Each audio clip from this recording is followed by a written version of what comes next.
संविधान बचाओ महासम्मेलन दिनांक 15/12/2024 को ये महान सम्मेलन जो कि लोगों में देखने को मिल रहा है कि आखिर यहाँ पे कल ऐसी चीज़ें आ क्या पड़ी हैं कि लोग संविधान बचाओ की बातें कर रहे हैं।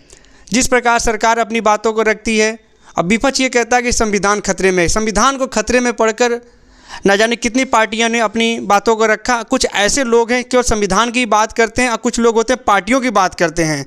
तो हमारे बीच में हम जी देखिए, सर मेरा सवाल ये कि संविधान बचाओ की बात आपके मन में आई कहाँ से? देखिए, संविधान बचाओ की बात ये हमारे मन मस्तिष्क में उस दिन पैदा हो गई थी जिस दिन संसद से कुछ मीटर की दूरी पर जंतर मंतर के ऊपर भारतीय संविधान संविधान की प्रतियों को वहाँ पर जलाया गया था। तभी से हमें मालूम हो गया था कि भारत के संविधान के ऊपर बहुत बड़ा संकट आन खड़ा हुआ है। परंतु उस समय आरक्षण बचाओ संघर्ष समिति के अलावा किसी ने इस बात का विरोध नहीं किया। आज जरूर कुछ पार्टियां लाल किताब दिखा करके भारतीय संविधान को खतरे में बता रही हैं, वो एक राजनीतिक स्टंट हो सकता है, परंतु ये हमारे इस देश की जनता के भविष्य से जुड़ा हुआ, उनके वर्तमान से जुड़ा हुआ, उनकी रोजी रोटी से जुड़ा हुआ प्रश्न है। भारतीय संविधान है तो हम हैं, भारत के नागरिक हैं, और भारत की एकता और अखंडता केवल और केवल भारत के संविधान से सुरक्षित हो सकता है। भारत और किसी चीज से भारत सुरक्षित नहीं हो सकता। इसीलिए भारतीय संविधान को सुरक्षित किया जाना बहुत जरूरी है, और भारत के संविधान सुरक्षित है तो भारत के सभी नागरिकों के अधिकार सुरक्षित हैं। आखिर देखिए, आज़ाद हुए लगभग 75 साल हो गए, हमने ना जाने कितने आज़ादी के लोगों को देखा। तो लोग जब कहते हैं संविधान बना, आखिर ऐसा क्या बात है कि संविधान बचाओ? विपक्ष में सरकार है, डबल इंजन की सरकार है, पीडीए कहती है कि संविधान बचाओ। आज आपने ये बात उठाई सरकार बचाओ, संविधान बचाओ, तो ऐसी क्या बात है? जनता जो चीज़ें हो सकता है कि न पा रही हैं, या तो आप अपने माध्यम से लोगों मंच के माध्यम से उनको देना चाह रहे हैं संविधान के थ्रू, कहीं इस पर क्या कहना है? देखिए, संविधान ही है जो इस देश के नागरिक को लोकतंत्र को मजबूत करता है, लोकतांत्रिक व्यवस्था देता है, समानता का अधिकार देता है, आर्थिक और सामाजिक गैर बराबरी को खत्म करने की बात करता है। ये संविधान ही है। परंतु संविधान की कसम खाकर सत्ता में पहुंचे लोग सन 1950 के बाद से अब तक 75 साल हो गए, जितने भी लोग पहुंचे हैं संविधान की कसम तो जरूर खाई है, परंतु संविधान को लागू करने में, उसे अक्षर से लागू करने में हर एक ने हीला हवाली बरती है। चाहे पूर्व की सरकारें हों, चाहे वर्तमान की सरकारें हों, उन्होंने इसे ईमानदारी से लागू किया ही नहीं है। और इसे ईमानदारी से लागू अगर कर देते तो भारत वास्तव में सोने की चिड़िया आज होता, और देश के हर एक नौजवान के पास रोजगार होता, और देश के अंदर ये जो गरीबी और अमीरी की खाई पैदा हो गई है कि आज 80 करोड़ लोगों के पास उतनी दौलत नहीं है जितनी कुल 50 पूंजीपतियों के पास देश की दौलत है। तो ये जो आर्थिक गैर बराबरी का जो गैप है, ये भी खत्म हो गया होता, परंतु आज सरकारें पूंजीवाद को बढ़ावा दे रही हैं और गरीबों का खून चूसा जा रहा है।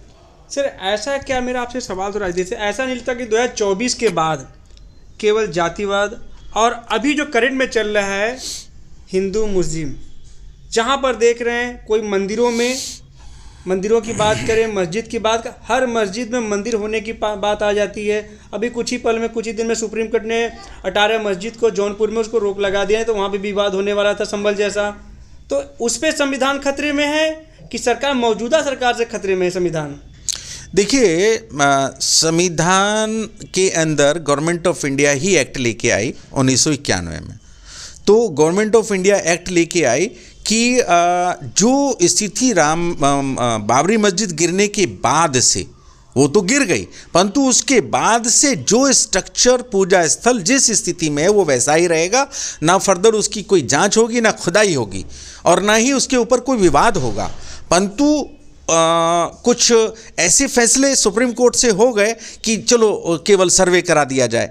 अरे भाई, सर्वे कराने की अनुमति आप दे रहे हैं तो एक बड़े विवाद को जन्म आप दे रहे हैं। मैं वर्तमान जो माननीय न्यायमूर्ति chief justice of India Khanna साहब ने जो आदेश दिया है, उसकी हम बहुत देश की पूरी जनता उनकी प्रशंसा करना चाहती है और कर रही है कि उन्होंने देश को आग में झोंकने वाली ताकतों से देश को बचा लिया है, और उन्होंने छोटी अदालतों को इस बात का आदेश दे दिया है कि ना तो वो सर्वे के आदेश देंगे और ना ही आगे कोई इस बारे में कोई डिसीजन देंगे। सुप्रीम कोर्ट ही उसके अंदर आखिरी फैसला करेगा।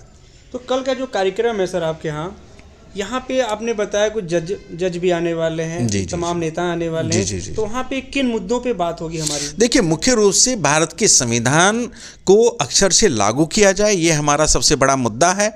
और हमारी सबसे बड़ी मांग ये है कि देश के जातीय जनगणना कराई जाए देश के अंदर, और जातियों का अनुपात देख करके और शीर्ष पदों तक सभी समुदायों को, सभी जातियों के वर्ग के लोगों को शीर्ष पदों तक उनका प्रतिनिधित्व दिया जाना चाहिए, चाहे वो सुप्रीम कोर्ट हो, चाहे सेना हो, चाहे जुडिशियरी हो, चाहे आपके सेक्रेटरीट हो, चाहे वो केंद्रीय सेक्रेटरीट हो, चाहे स्टेट के सेक्रेटरीट हो, और चाहे आपके विश्वविद्यालय हों, सभी जगह अनुपातिक उनको प्रतिनिधित्व दिया जाना चाहिए उनकी आबादी के अनुपात में।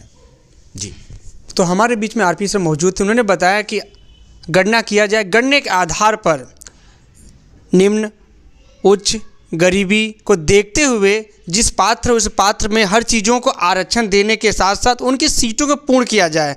तो बने रहेगा, नए वीडियो के साथ मिलते हैं। मैं Arun Kumar Chauhan, RM news express से। जय हिंद, जय भारत।